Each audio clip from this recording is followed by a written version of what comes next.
Hello viewers, হোলিতে বিহার, ঝাড়খণ্ড আর ইউপির main recipe হলো দই বড়া।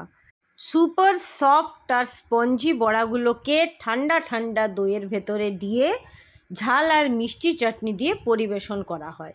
প্রথমে সারা রাত ভিজিয়ে রাখা বিরির ডালকে মিহি করে পিষে নেব, তারপর মেশাবো নুন, জোয়ান, কিছুটা আদা, পুদিনা পাতা, ধনে পাতা, কাঁচা লঙ্কা, আদা, নুন আর চিনি মিক্সিতে ভালো করে পিষে নেব।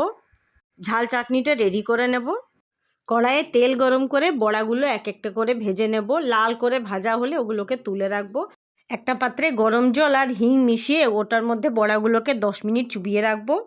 ততক্ষণে দইয়ের মধ্যে বিট নুন আর কাশ্মীরি মির্চ দিয়ে ভালো করে মিশিয়ে দইটাকে রেডি করে রেখে দেবো।